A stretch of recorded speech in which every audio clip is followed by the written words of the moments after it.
your makeup on the pillow next to me. There's still some of your perfume, and it helps me to go to sleep.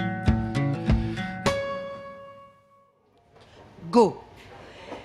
Eh bien, bonsoir et bienvenue à ce ciné-club qui va débattre tout à l'heure du bloc, dernier bloc, on est triste, le dernier bloc de Québec, Québec 3.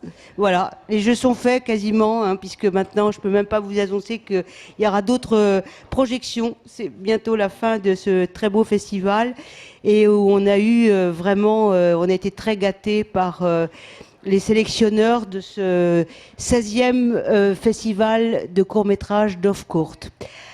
Alors, on va, avant de vous présenter mon plateau, je vais demander à Quentin de bien vouloir nous lancer les 6 films qui sont présents dans ce bloc. Vous allez voir encore des films qui ont des inspirations et des réalisations fort différentes et très intéressantes aussi, toujours.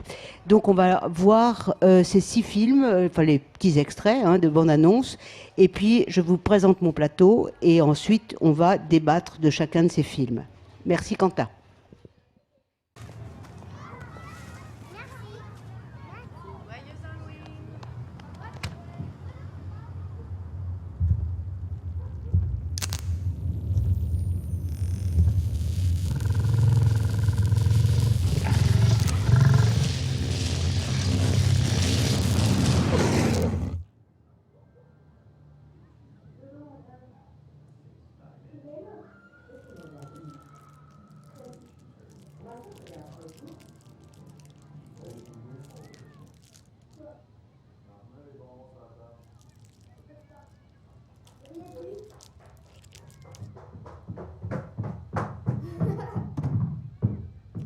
Qu'est-ce que j'ai dit à propos de barrer les portes? Ouvre ça. Le procédant n'a plus de dos.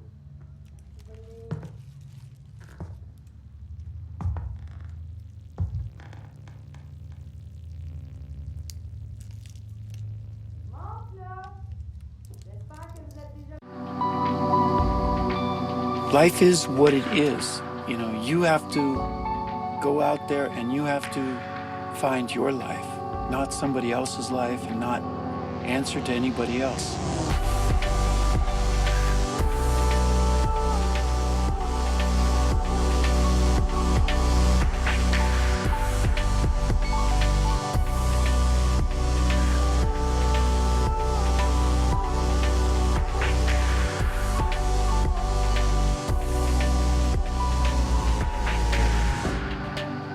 Because nobody different than you. Everybody has strengths, everybody has weaknesses.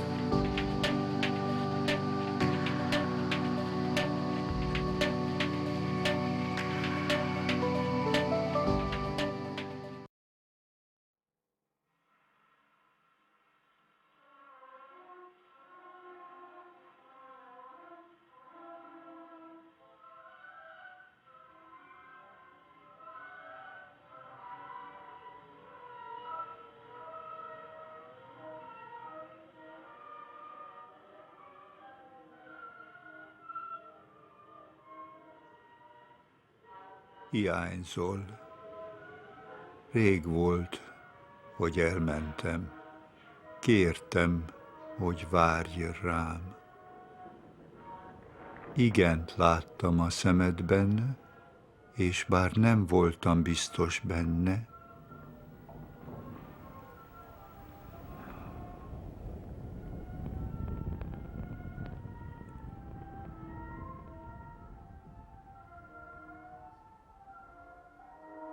elmentem.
T'as-tu du pot?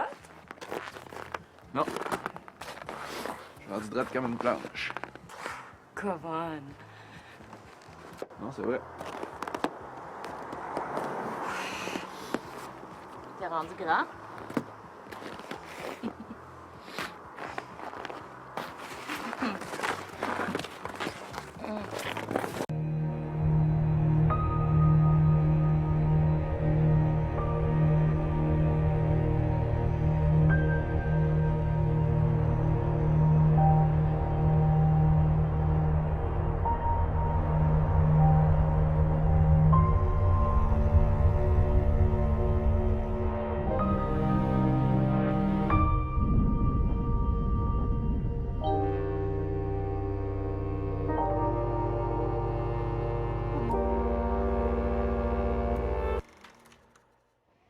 Bonsoir et bienvenue de nouveau à ce ciné-club de Off-Court.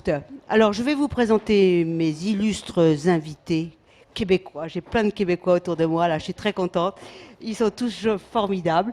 Et puis, il y en a qui reviennent parce qu'on les aime bien. Alors, on leur a demandé de revenir et ils sont revenus. Voilà. Alors, j'ai à ma gauche le réalisateur d'un des films dont nous allons parler tout à l'heure, qui s'appelle Maxime Claude Lécuyer. Bonjour. Pour votre film Zofika. Zofika, qui est un hongrois.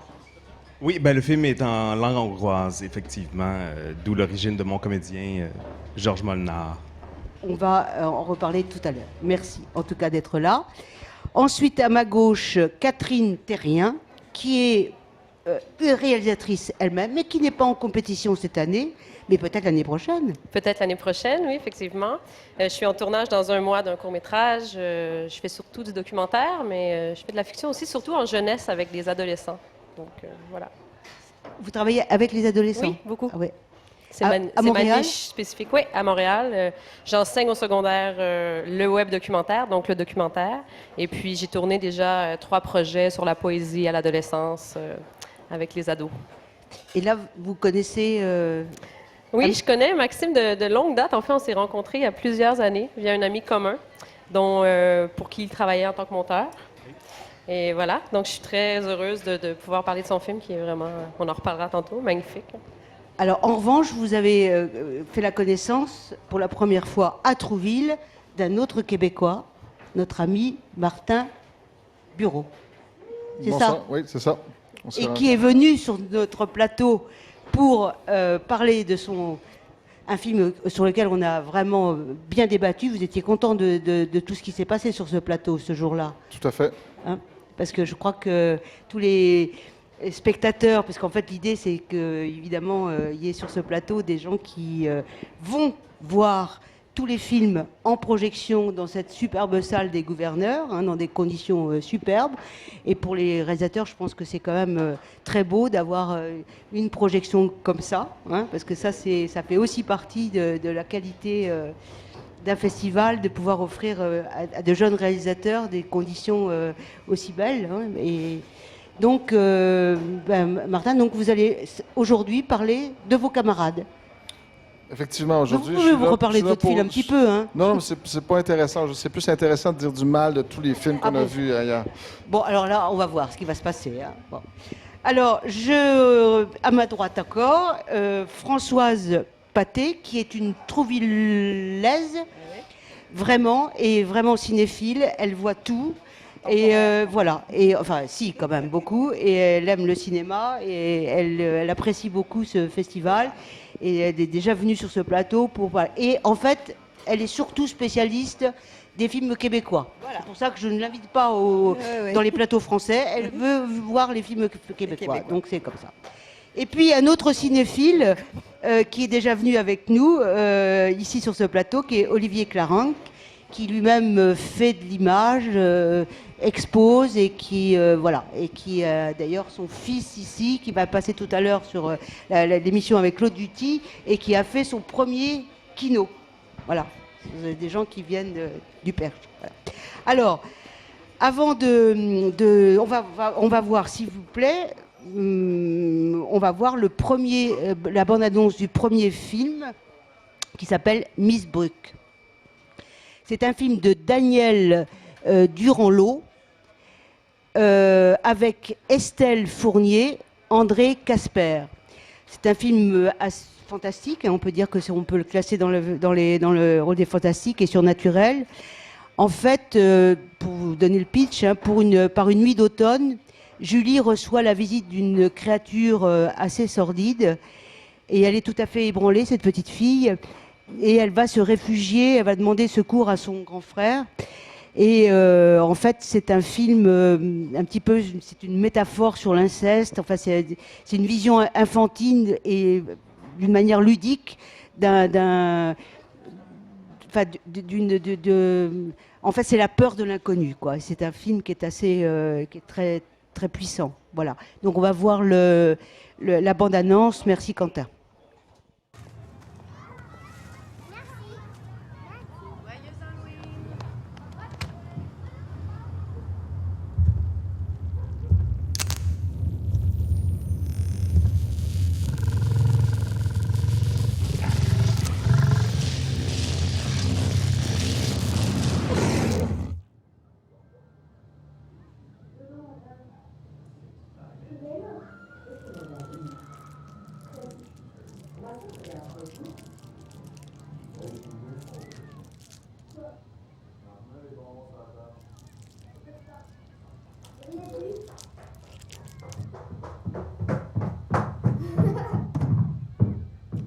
Qu'est-ce que j'ai dit à propos de barrer les portes? Ouvre ça.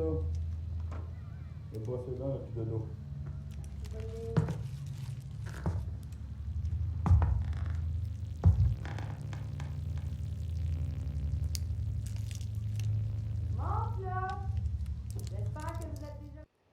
Donc, Martin, vous avez envie de nous dire des choses sur ce film? Ben, comme je suis assis ici, oui. Non, mais j'ai des enfants, moi, puis j'ai à peu près vu tout ce qui se fait de films pour enfants américains de l'âge de mes enfants. Donc. Et puis quand j'ai vu ça, j'ai trouvé que c'était comme un film pour enfants pour adultes, c'est-à-dire l'adulte dans l'enfant. Donc il y avait quelque chose tu sais, les angoisses qu'on prête pas nécessairement à des films pour enfants à proprement parler, mais tout le décor, l'ambiance, tout parle à des enfants qui sont un petit peu capables d'en prendre plus aussi.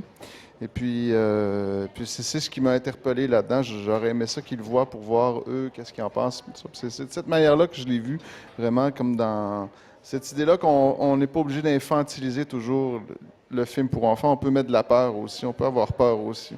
Donc c'est ce que j'ai vu. Je pense pas que ce soit vraiment un film pour enfants. Enfin, je veux dire, il peut être vu par les enfants, mais il peut être vu par les adultes aussi. Oui, effectivement. C'est vraiment, moi, l'abordage que je lui ai donné. Alors, simplement, on a un point d'interrogation sur cette fin. On l'interprète comment, la fin de... La langue arrachée? Oui. Comme une idée d'enfant. Une évidence. Non, pas nécessairement. C'est comme ça peut être une déviance même. Ah, une déviance, pardon, ouais. j'avais entendu. Non, c'est pas une évidence. Comme une idée d'enfant, j'ai dit. Une idée d'enfant. Oui, comme ça dit, on l'a fait, puis c'est comme si ça finissait en queue de poisson, cette affaire-là aussi, parce que c'est comme angoissant, puis finalement, il arrache la langue. Je sais pas. Non, c'est vrai que ce serait intéressant d'avoir des réactions d'enfants de vous qui travaillez. Mais vous l'avez pas vu celui-là. Je ne l'ai pas vu, donc Voilà. je m'abstiens, mais j'ai très hâte de le voir en entendant. Oui, c'est ça, parce qu'en fait, c'est vrai que ce serait intéressant d'avoir la réaction directe d'un enfant, puisque c'est la peur d'un enfant, en fait, hein, et vraiment d'avoir une réaction d'enfant sur ce film, ça serait... François, vous avez quelque chose à ajouter? Oui. Alors moi, je suis un peu... Moi, j'ai rien vu de tout ça. J'ai commencé à prendre le film en me disant, tiens, c'est super, ça fait un peu Goonies, la sœur a peur, elle va voir son frère, ils montent des pièges, ils font des tas de trucs. J'étais dans le film, là, puis tout d'un coup arrive ce monstre qui est, je trouve pas très bien fait, qui me fait penser un peu à Monstre et compagnie, avec son seul œil, et qui est pas... Alors lui, il coupe la langue parce qu'ils veulent peut-être le tuer, et puis il tombe sur la langue, et après, plus de fin. Alors là, je me suis dit, j'ai rien compris, encore une fois. Mais voilà, pourquoi? Qu'est-ce qui se passe? Après, j'ai l'impression qu'après, dans le générique, on voit une photo, on le voit en fond, derrière le canapé. Je sais pas, j'ai pas compris la fin. Ben, je crois en fait que la photo, en fait, voulait signifier que c'est le père, en fait. C'est ça. Le monstre et le père. Donc, c'est une Excusez-moi. photo de famille où le monstre donc on révèle un peu la chute, là. Mais donc c'est ça, donc c'est d'où...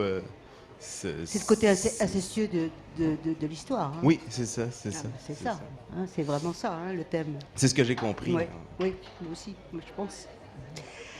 Alors, on va passer au deuxième film de ce bloc Québec 3, Passe, de Jérémy Comte, sur une musique de J.D. Leblanc. Je parle parce que j'essaie de parler de temps en temps des choix musicaux et des créations musicales de tous ces films, parce que plus on va dans le temps des courts-métrages, enfin plus on nous voit de courts-métrages, et plus on voit à quel point les réalisateurs que vous êtes font vraiment des efforts particuliers pour maintenant travailler la bande-son, travailler la musique, travailler les effets sonores, le son en direct, etc. Parce que vraiment, on parle beaucoup de l'image, mais c'est vraiment important, n'est-ce pas ? Notre ami son qui est là, qui me regarde. Et franchement, c'est tellement important de faire aussi un découpage son quand on fait un film, quoi. Vraiment.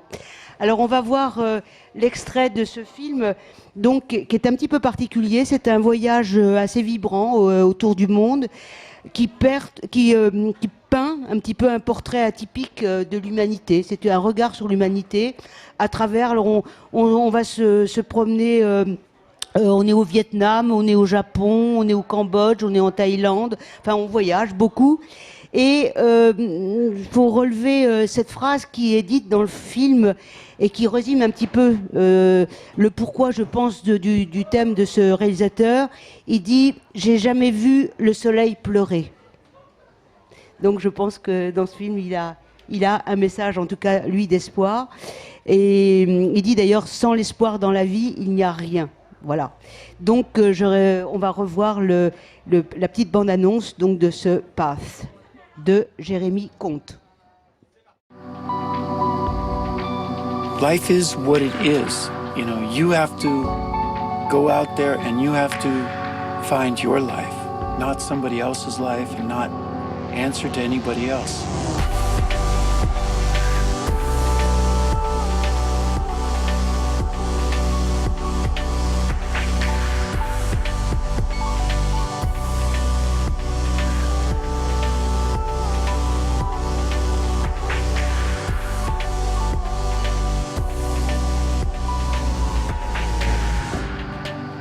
Because nobody different than you.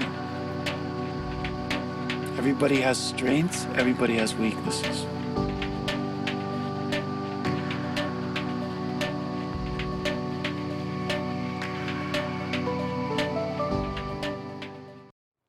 Alors, Catherine. Oui. J'ai vu le film cet après-midi, pour être honnête. Je ne l'avais pas vu. Et puis, donc, je me suis plongée, je me suis installée au marché.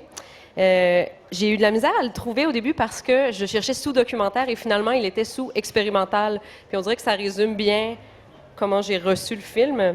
Est-ce que je m'attendais vraiment plus à quelque chose de documentaire? Finalement, on est un petit peu dans le vidéoclip, j'ose dire, là, sans vouloir être... c'est pas péjoratif, mais la musique occupe tellement une grande place et il y a tellement une espèce de poésie visuelle chorégraphiée. Donc, je l'ai reçu comme un moment privilégié avec tous ces gens-là, avec une série de rencontres, finalement, qui m'a vraiment fait questionner ma façon de voyager à moi, puis les rencontres que je fais quand je voyage. Oui, c'est vraiment ça le thème, d'ailleurs. Hein, c'est vraiment la manière de comment on voyage et comment on rencontre et comment on voit. Comment on s'attarde aux gens autour de nous et quelle place on leur fait dans notre route. Oui. Est-ce que quelqu'un... Comment on vit sa vie. Absolument. Hein? Comment on choisit, quelle est l'opportunité, la vague, on prend celle de droite, on a de la chance, on n'en a pas, on rencontre quelqu'un d'autre, la vie. En fait, on est maître de rien du tout. Mais en tout cas, moi, je trouve que c'était pas un film, c'était au moins 5, 6. Oui, je suis d'accord. C'est comme un collage de rencontres, oui. Et je me disais, je pense que c'est dans la définition même du film que c'est un film sur le bonheur. Je me suis questionnée là-dessus après. Je cherchais ce lien-là de bonheur sais, on parle de ce qui nous rend heureux dans la vie, mais je n'étais pas certaine que c'était le bon chapeau, finalement. Je sais pas ce que vous en avez pensé, vous. Je sais pas si c'est le bonheur ou le sens de la vie. Ah, c'est... C'est un débat. Voilà. Ben, moi, j'ai adoré. C'était un film magnifique, visuellement magnifique, les rencontres, les personnages que on sent. C'est lui qui a tourné. En fait, on m'a dit avec une petite caméra, une Blackmagic Pocket. Donc, c'est vraiment lui qui a rencontré ces gens-là. Donc, d'avoir réussi à créer ce lien-là au cours de ses voyages. Donc, c'est magnifique. Puis tout le jeu de transition, de comment il passe d'un personnage à l'autre, c'est tellement bien ficelé. Non, c'est un film magnifique. Est-ce que vous connaissez la durée du tournage de ce film-là? Parce que non, je connais juste un petit peu, là, minimalement, en fait, l'historique. Parce que le combat de coq, là, c'est vraiment... Et ça, moi-même, j'en ai filmé plusieurs de combats de coq, notamment à Bali, parce qu'ils font des paris énormes. Et c'est vraiment... c'est très, très impressionnant, quoi. C'est d'une violence... et en même temps, c'est vrai que c'est beau à la fois, quoi. C'est parce que c'est terrible. Vraiment, parce que là, c'est une bataille à mort, quoi. C'est pas comme parce que à Java, par exemple, ils font ça avec les pigeons. Mais les pigeons, c'est la course, mais ils meurent pas à l'arrivée, quoi. C'est le premier qui est arrivé, il parie là aussi, mais tandis que là, c'est vraiment la mort du coq, quoi. Ils parient des sommes incroyables, alors qu'ils n'ont évidemment pas. Ça fait. Puis ils élèvent leur coq, on les voit tous les. Ils ont chacun leur petit sac, ils transportent leur coq. Enfin, pour eux, c'est l'être le plus important presque de leur vie, quoi. C'est vraiment. Bon, alors on va passer à un autre... C'est juste pour dire une petite chose en plus, simplement, c'est que non seulement, les combats de coq, on ne s'attend pas à ça forcément dans une façon de voir sa vie, de mener la vie, mais surtout la façon aussi de filmer la nature. Ouais. Il y a toute les paysages, l'eau, les petits ruisseaux, la façon de voir, de se dire, bon, je vais là, je fais ça, j'apprécie ça, je tourne là. En tout cas, j'ai trouvé ça vraiment super. C'est un regard, voilà. Eh bien, on va passer au troisième film de cette sélection, Sofika, de notre ami Maxime Claude Lécuyer, ici présent. Et on va avoir donc la bande-annonce tout de suite et on va en pilveuser ensuite.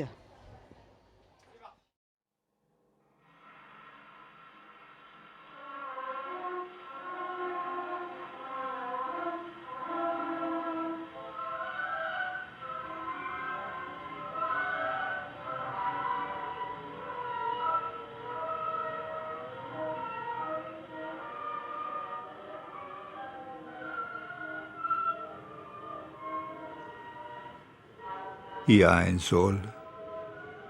Rég volt, hogy elmentem. Kértem, hogy várj rám. Igent láttam a szemedben, és bár nem voltam biztos benne,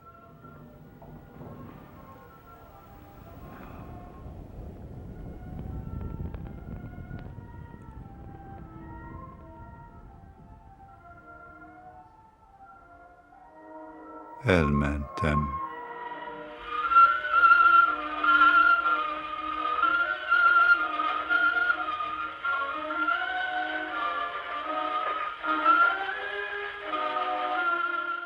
Un très beau comédien dans une très belle maison victorienne, mais vous allez nous en dire plus, parce que là, on a plein de questions à vous poser, là, puisque vous êtes là, on y va. Donc, dis-nous le résumé. Oui, en fait, le film, c'est parti de ce lieu-là. Moi, j'ai vu ce lieu-là qui était en fait une maison qui était à vendre, parce qu'il y a un ermite qui demeurait là. Donc, pendant 70 ans, en fait, rien n'a changé. Et puis, à sa mort, les gens ont découvert le lieu comme ça, avec tous les meubles d'origine, tout était d'origine. Donc, moi, j'ai vu ça, j'ai fait « Oh, je veux tourner dans ce lieu-là ». Mais il fallait faire vite parce que la maison était en vente. Alors, c'est parti de là. Et puis, j'ai approché Georges Molnar, mon comédien. J'ai dit, qui de mieux que Georges Molnar pour incarner ce personnage dans ce lieu-là? Donc, rapidement, on a tourné. On a eu 2 jours de tournage. Mais c'est un tournage quand même assez improvisé au départ, avec un canevas de base avec le personnage, des situations. Donc, on a tourné ça. Puis, rendu au montage, je ne sais pas si il y a des bouts expérimentaux, un peu noir et blanc. Absolument. C'est Georges Molnar, lui-même, le comédien, il y a 40 ans de ça. Puis au montage, il m'a donné ces bobines-là pour un autre projet. Puis là, j'ai fait, mon Dieu, mais je veux l'intégrer dans mon film. Donc, c'est ses archives personnelles qui m'a C'est laissé. ses archives à lui qui vous c'est a ça. confié pour le faire. Oui, il avait fait une performance. Donc c'est bien lui qu'on voit. Oui, plus jeune, 40 ans plus jeune. Donc, ah oui, c'est formidable ça. Puis Ouais. dès qu'il est rentré dans les lieux de cette maison-là, il a commencé à parler de son enfance, de la guerre en Hongrie, tout ça. Donc, ça a vraiment nourri le film. Et puis, en fait, c'est ça ce qui est un peu atypique, c'est que moi, j'ai tout monté le film sans qu'il y ait le monologue intérieur. Puis ensuite, j'ai approché un auteur très connu au Québec qui s'appelle Jean Barbe. Et puis, en visionnant le film quelques fois, il a pondu ce monologue intérieur. Donc, voilà un petit peu la petite histoire du film qui est comme qui n'est pas vraiment typique comme construction là, Et là, enfin, il y a une recherche évidemment plastique, parce que là, vous êtes dans un unique décor, unique pièce, enfin, bon, et donc, et en fait, à aucun moment, on a envie que ça s'arrête, quoi. Je veux dire, c'est magique, je veux dire. Et ça, c'est vraiment...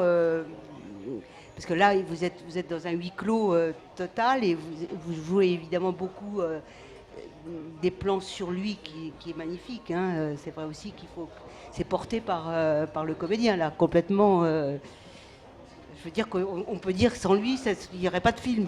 Effectivement, Hein? effectivement. La présence de Georges, là, ça n'enlève en rien. Non, mais c'est dès que je l'ai mis devant la caméra, c'était comme wow. Donc c'est ça. C'est sûr que voilà. Mais merci.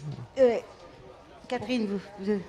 Bien, en fait, la première chose que j'ai notée en voyant le film, c'était merci. Tu sais, de pouvoir prendre, je ne sais pas combien de temps il dure, j'ai oublié, peut-être 15-20 minutes. 14-40. C'est vraiment comme un temps que tu prends pour toi-même. Je ne sais pas comment l'expliquer. C'est tellement introspectif.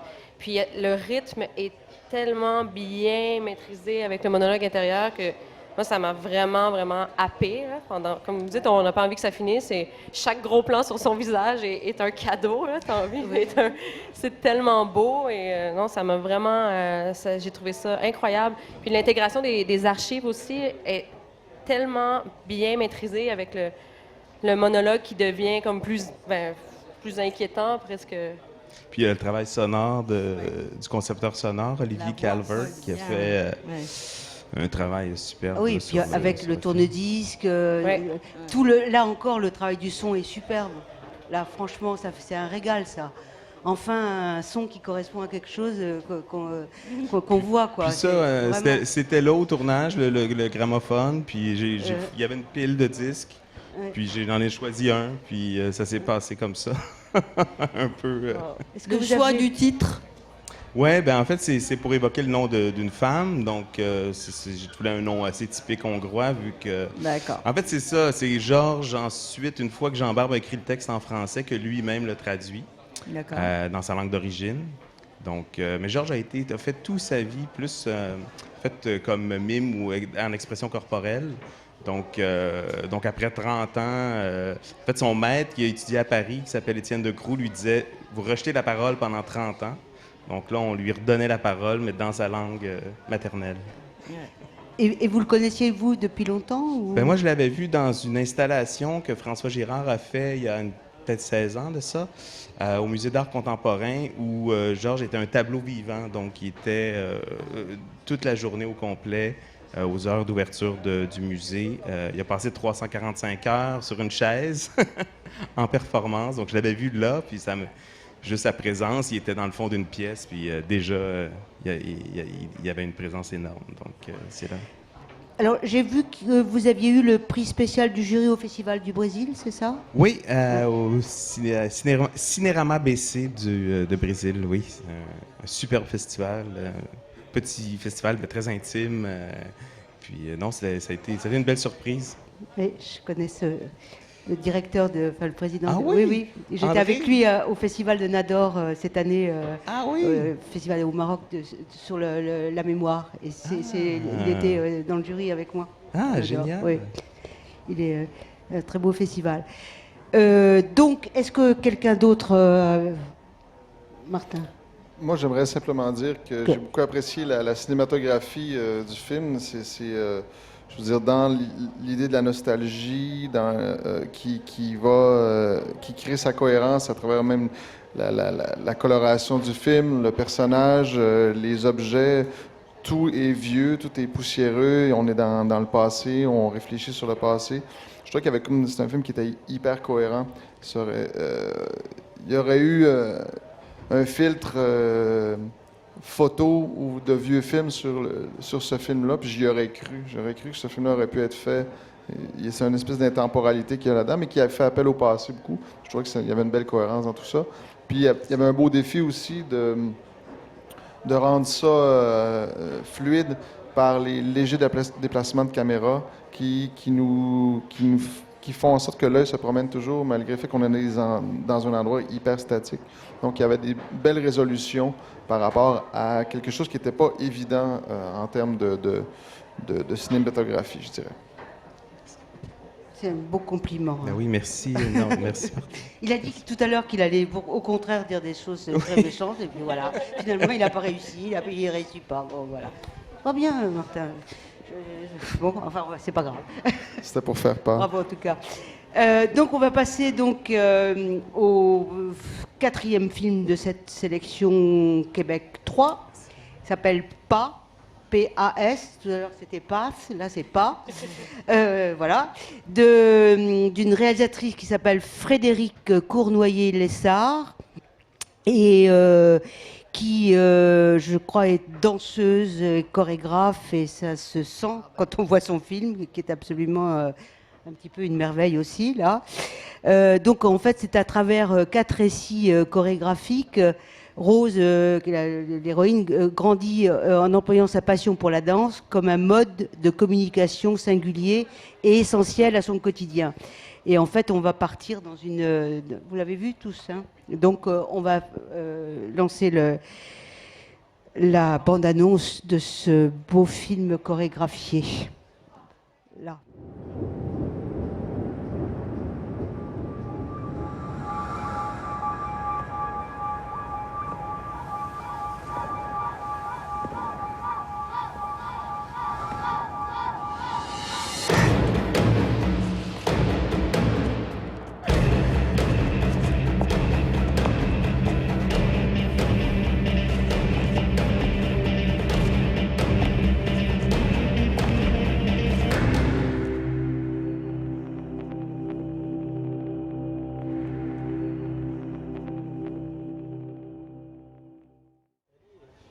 Pardon?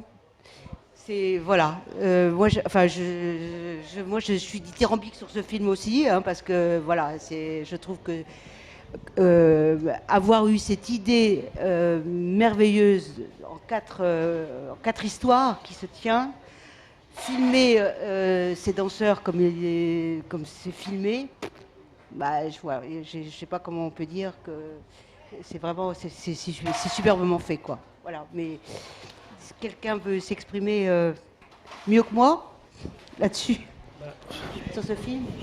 Moi, je suis d'accord pour dire que c'est vraiment bien fait au niveau cinématographique. Il y a... par contre, je dirais été déçu par la scénarisation du projet parce qu'il y a des registres d'émotions là-dedans et des éléments de narration qui sont pas cohérents entre eux, qui font en sorte que c'est comme si on avait voulu insérer un film dans un autre film sans les lier. Par exemple, la cohérence entre l'enfance et la scène de rue dans le rang, où est-ce qu'on voit, peut s'établir. C'était déjà beaucoup. C'était déjà beaucoup parce qu'il y avait là-dedans des référents à l'enfance. Il y avait la scène des polices qui arrivent, bon, l'interaction entre les filles et les gars qui sont soi-disant policiers. On avait déjà beaucoup avec ça. Après ça, à la fin, on vient plus dans un registre humoristique, alors que le générique commence, puis on continue le film, même dans le générique, avec cette intersection-là de la vieille dame qui se met à danser. Puis là, ça devient drôle, ça devient quasiment burlesque. Moi, je trouvais qu'il y en avait trop là-dedans, parce qu'il y avait suffisamment d'éléments narratifs pour nous faire tenir avec, disons, le diptyque que représentait l'enfance et l'âge adulte. Et puis, j'ai tenu le film par sa qualité cinématographique. C'est-à-dire que mon attention a été captée par la qualité cinématographique et non pas par la qualité... Et chorégraphique, effectivement, oui. Parce qu'il faut dire... La scène avec les garçons, là, justement. Oui. C'est très sportif. Puis quelle belle chorégraphie, en plus. Super bien filmé. Mais moi, c'est là que j'aurais aimé que ce type de projet... C'est très, très typique des films de danse. Moi, ce que je vois souvent en festival, il y a souvent une démonstration cinématographique et chorégraphique, mais pas assez fort appuyé par la scénarisation. Une faiblesse au niveau de la narration. Mais moi, j'ai trouvé justement que... moi, j'ai suivi cette histoire de... cette progression dans le personnage. Moi, j'ai vraiment... ou alors, j'ai été très bon public, là, dans l'occurrence, parce que, effectivement, prise par vraiment la qualité de la chorégraphie, et c'est vrai que les places de caméra sont toujours là où il faut, quoi. C'est merveilleux, quoi. Sur le plan montage, c'est super. Et les chansons aussi. Ouais, c'est vrai aussi. Est-ce que quelqu'un peut un peu le même sentiment? Oui. Alors moi, j'ai pas du tout ce sentiment, et j'ai pas du tout aimé. Mais et là où je commence à avoir un sacré problème, c'est qu'à chaque fois, on explique le film par la technique. Et moi, j'ai pas de technique, je vois pas, quand je vois un film, je vois pas le déplacement de la caméra, je vois pas, je vois juste ce que je ressens. Et c'est un film, de danse, des films, des comédies musicales, j'en ai vu 50. Je me dis, ça n'a pas le niveau d'une grande comédie musicale. Alors c'est peut-être beau, mais moi j'accroche pas du tout. Et voilà, quoi. Et j'ai pas compris cette narration. Alors, au début, je me suis dit, le petit garçon, c'est celui qu'on retrouve dans la rue. Est-ce que ça a un rapport avec le début, où on pense qu'il pousse la jeune fille? Est-ce qu'il se retrouve dans la rue? Moi, je suis encore, je vais dire bêtement, c'est ce que j'explique à mon fils, je suis un peu encore John Wayne, quoi. Il me faut un début, un milieu et une fin, et que je comprenne, quoi. Et là, voilà. Alors j'essaye de rattraper en me disant, est-ce que c'est le garçon qui est clochard parce qu'il a poussé la petite jeune fille? J'essaye de trouver un lien entre les quatre scénettes. Et puis j'en trouve pas, et puis alors je suis perdu, alors je me raccroche à la chorégraphie, et puis je me dis c'est bien, mais quand je vois Fred Astaire ou n'importe quoi, je me dis on est à côté de la plaque. Voilà, alors c'est difficile en tant que public, sans être technicien, sans être parce qu'on a toujours une comparaison avec quelque chose. On est déformé. Et donc voilà. Peut-être. Quelqu'un, parce que là, Allez-y, enchaînez. Ouais. Non, mais on peut réagir, hein. Moi, Mais je ferai une petite parenthèse parce que je suis d'accord avec Martin. Moi, j'avais même oublié la dernière scénette avec la dame plus vieille. Je me disais, c'est comme un bloopers, finalement. Je savais pas on était où, là, tu sais. Puis c'est comme s'il y avait eu un léger manque de courage de le laisser tomber au montage. Fait que je me suis dit, ça aurait pris un parti pris là aussi. Mais je me suis posé beaucoup de questions à savoir c'était quoi son rapport aux hommes. Est-ce que c'est un film là-dessus? Est-ce que c'est un film avec un rapport conflictuel à travers ta vie avec les hommes? Ça m'a pas dérangé que ça soit pas si clair. Je me suis quand même laissé porter par une poésie qui transcende les images ou la qualité cinématographique. Ouais. Moi, je pense... je partage... Alors, on va vite passer au 5e film de ce bloc Québec 3, qui s'appelle Ferraille, de Renaud Lessard, avec Simon Landry de Scie et Gabriel Forcien. Voilà. Alors, là, on est dans l'Ouest québécois, hein, et François... le héros garde la tête un peu hors de l'eau grâce à son travail de ferrailleur. Et il se rapproche de Camille, une autre amie un peu perdue comme lui, qu'il avait perdu de vue et qui est là, dans un décor de Far West tout à fait en plein hiver, quand on est là. Leur réunion va un peu basculer leur certitude. Donc c'est un film aussi encore dans une toute autre ambiance que tous ceux qu'on a vus jusqu'à présent. Donc on va lancer la bande-annonce de Ferraille de Renaud Lessard.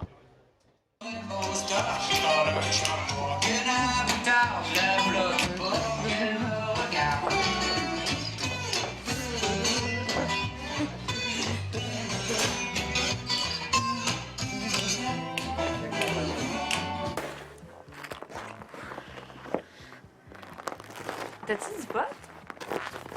Non. Je suis rendu droite comme une planche. Come on. Non, c'est vrai. T'es rendu grand?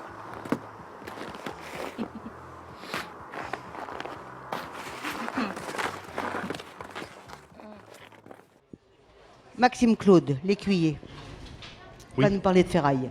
Ben oui, en fait, c'est un très beau film. C'est Renaud Lessard. En fait, Renaud, il vient de sortir de l'école, donc c'est formidable. En fait, c'est son deuxième court-métrage. Je ne sais pas s'il est ici, il était ici dernièrement. Donc c'est magnifique, déjà, deuxième bon court-métrage comme ça. Et donc, ils ont tourné là, dans le froid, là, au Témiscamingue, je pense. Ça se voit. Ouais, et donc, belle ambiance de fret québécois. Et puis, un beau personnage. Son comédien principal, je trouve qu'il avait une très belle énergie. Donc, moi, j'ai vraiment beaucoup apprécié le film. Non, vraiment, j'ai été très surpris de cette belle œuvre-là. Et ces comédiens, vous les connaissez? C'est des comédiens Moi, je les connaissais pas du tout. Non. En fait. Donc c'est ça. Donc, c'est une région, alors ça s'appelle le Témiscamingue? Ouais, c'est ça. Je prononce ça bien? Puis ce qu'il me disait, c'est qu'en fait, il y avait même il avait retenu des histoires de gens de là pour la scénarisation. En fait, c'est d'après des histoires de Francis Zir Barrett, qui, semble-t-il, a tourné à Ville-Marie déjà toute une série d'histoires qui est sur ce thème. Voilà, c'est ce que j'ai lu. Est-ce que quelqu'un veut parler de Ferraille? Ah, attention. Je suis encore un peu gêné. D'abord, mon gros problème, c'est que j'ai pas compris grand-chose au niveau du langage. C'était hard, c'était vraiment... il aurait fallu presque le sous-titre en français, quoi. Et j'étais accompagné d'un Québécois qui m'a dit « j'ai pas compris grand-chose non plus ». Alors je sais pas s'il parlait en argot ou en quoi, mais c'était assez difficile à comprendre. Et après, j'en reviens toujours au même problème que le film précédent. Les images sont belles, mais si je lis pas le petit pitch... je suis pas dedans. Il n'y a pas de début, il n'y a pas de milieu, il n'y a pas de fin. D'où vient cette fille? Quel est le rapport qu'elle a avec lui? Quelle est cette maison? Quel est le rapport avec cette maison? On voit qu'il a été blessé. Est-ce qu'il y a eu... voilà. Et puis il part après dans une voiture. Il va où? Il abandonne tout son univers. Il part parce que la fille est partie. Enfin voilà, on est perdu pendant tout le film. Alors les images sont belles, je ne remets pas en cause la technique. Vous allez encore m'expliquer que la caméra était 6, c'était 6 et B. Mais voilà, en tant que spectateur lambda, voilà, je suis complètement perdu dans ce film. Je crois qu'en fait, il y a beaucoup de... Je suis assez d'accord avec vous sur encore une fois la scénarisation. Moi aussi, j'ai été perdu par quelques éléments qui m'ont fait m'égarer dans la compréhension. La scène où il enlève sa capuche, puis il y a comme un son qui vient avec la capuche. J'ai pas compris c'était quoi. Le son, j'ai pas compris, par exemple. Puis il y avait, après ça, c'est unanime là-dessus. Et puis sa peau brûlée par la suite, qu'on comprend pas qu'est-ce que ça vient rajouter ou enlever à l'histoire. Parce que j'aime beaucoup ce type de film-là, à la base, décalé de personnages, de fond de rang, la prémisse m'apparaissait intéressante. Le ferrailleur qui essaie de sortir, qui a l'air d'une carcasse d'avion, du fausset, on sait pas trop. Puis on y va avec lui, on est plein d'allant avec lui pour dire, OK, tu vas aller la vendre, puis il va se passer quelque chose. Puis le patelin dans lequel il vit, ses ambitions de construire une maison, il y avait comme des belles avancées dans ce film-là. Puis finalement, ça Ça a dérapé d'une manière que j'ai pas tellement compris non plus. Ça n'a pas fait que j'ai pas apprécié, mais j'ai pas saisi les éléments, les clés de narration du film tant que ça. Oui. Mais encore une fois, on dirait que je me situe entre les deux. J'ai trouvé aussi que c'était difficile des fois de faire des liens entre les différents éléments. Tu sais, qu'on sent quand même qu'il a fait le choix de rester et qu'elle a fait le choix de partir, qui, en région au Québec, le Témiscamingue, c'est très loin, là, c'est à 8 heures de Montréal, il n'y a pas d'autoroute pour s'y rendre, donc c'est loin. Là. Le bout du monde, quoi. Et lui d'être resté là-bas, donc je pense que c'est vraiment un film là, sur cette dualité-là, puis c'est un duel entre les deux, c'est une amie d'enfance. Donc, moi, j'ai apprécié ça, ces amitiés inconditionnelles qui restent parce que tu partages cet enracinement qui va toujours être là pour ta région. Mais je suis d'accord qu'il y a un moment où j'ai dit, bon, je vais me laisser porter par la beauté de ce film-là, puis par ces grands espaces, vastes, forêts et lacs, mais j'ai trouvé qu'il manquait un petit peu de finition, mettons, un petit peu de fini. Ouais. Ben, merci. On va voir donc le dernier film de cette sélection, qui est une animation. Hein. Ah, vous vouliez parler? Non, pas du tout, non, c'est vous. Si, Hein? si, vous pouvez. Non. Bon, il ne veut pas parler. Bon. Alors, on va donc voir cette animation qui s'appelle Migration de Fluorescent Hill. Donc là, on va voir un petit court extrait, de bande-annonce.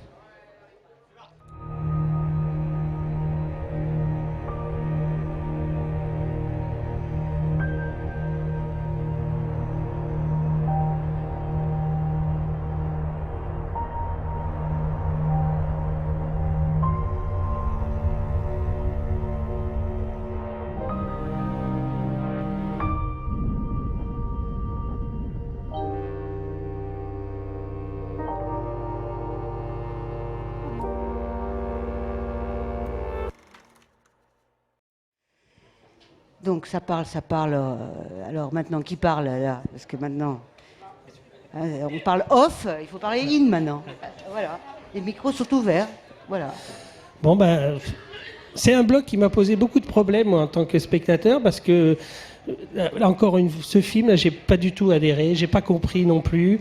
C'est bon, une migration. Je trouve que les dessins sont pas très beaux. J'ai vu beaucoup mieux que ça. Bon, et puis on comprend pas bien. Enfin voilà quoi, j'ai pas adhéré, j'ai pas compris. Voilà. Vous l'avez pas vu? Non. Françoise? Moi je l'ai vu, je suis un petit peu de son avis. Bon, il y a des petits bonhommes qui se promènent, qui envahissent la terre, ça part en haut, ça part en bas, ça va dans l'eau. Ça nous donne une idée de quoi? De la vie, de ce qui se passe. Du hasard, je sais pas. Personnellement, effectivement, c'est pas celui que je comprends le mieux. C'est-à-dire qu'en fait, il faut savoir aussi que dans l'ensemble des trois blocs, hein, aussi bien français que québécois, on a eu forcément des films d'animation et des films évidemment qui étaient de nature très différente, et on peut imaginer que forcément, il y a des choix qui se font esthétiques, des choix de fabrication, etc. Donc en fait, c'est vrai que bon, on peut ne pas être particulièrement touché par celui-là, parce que bon, c'est pour des raisons déjà d'esthétique, hein, parce que c'est vrai, on a eu des choses qui étaient tellement extraordinaires que bon, on n'est pas non plus obligé de tout aimer là, mais je pense que malgré tout, dans l'ensemble, en tout cas, de ce qu'on peut dire de tous ces films, hein, puisqu'il y avait à peu près 7 films par bloc, aussi bien français que québécois, que je peux vous dire que la cuvée 2015, c'était une belle cuvée. Je ne sais pas comment là, je sais qu'on est en train le jury est en train de délibérer, ils vont avoir du mal, quoi. Je veux dire que c'est plus la qualité est là, et plus c'est difficile de faire des choix. C'est comme pour ceux qui programment les films où vous êtes en compétition, c'est formidable d'être en compétition, parce que quand on sait que le nombre de films qui sont... Il y a plus de 1500 films qui sont arrivés, quoi. Et il fallait en choisir que 50, quoi. Donc, vous voyez, c'est formidable, ça. Et je pense que Même si, voilà, tout le monde ne va pas avoir un prix, ça c'est sûr, mais en tout cas, tout le monde, tous les sélectionnés dont vous faites partie, bravo, quoi. Et est-ce que vous avez des projets de tous les deux, là, avant qu'on rende l'antenne, des projets de Oui, futur- ben, en fait c'est assez drôle parce que je continue avec Georges. Donc, je fais un documentaire sur la paresse qu'il a fait avec François Girard. Donc, je suis en train de travailler là-dessus en ce moment. Donc, je Donc, continue la collaboration avec Georges. Mais ça va être un long, ça? Long documentaire. Ben, court, long documentaire. Voilà. Mais un long documentaire. Pas trop long. Catherine, vous vous préparez? Moi, je suis en écriture d'un long métrage de fiction en ce moment et je suis en tournage d'un long métrage documentaire. Donc, c'est Sur quoi, comme thème? Sur un docteur qui a fondé la clinique adolescente à l'hôpital Sainte-Justine, qui est l'hôpital pour enfants à Montréal, et qui a une pratique très iconoclaste de la médecine et qui traite les petites patientes en troubles alimentaires, donc à travers la poésie encore. Alors, voilà. Donc, vous allez l'envoyer à Off-Court l'année prochaine, alors peut-être. J'aimerais beaucoup. Et vous, Martin? Moi, je m'en retourne à mes tableaux pour les prochains mois à la peinture, tout en poursuivant mes recherches, parce que je mène 2 métiers de front, et puis tout en continuant mes recherches sur des documentaires que j'écris tranquillement. Puis je devrais tourner dans l'année pour la suite. Mais là, j'ai besoin d'atelier, je dirais. Ah, un petit peu de se poser, un petit peu. Se poser, Ouais. brasser de la couleur avec les pinceaux. Et vous peignez, carrément? Oui. Ah, Oui, d'accord. c'est ça. Et vous exposez? Oui. Et ça va donner l'objet d'un film ou pas du tout, ça? Non. Non. Ça, c'est vraiment votre C'est une autre affaire.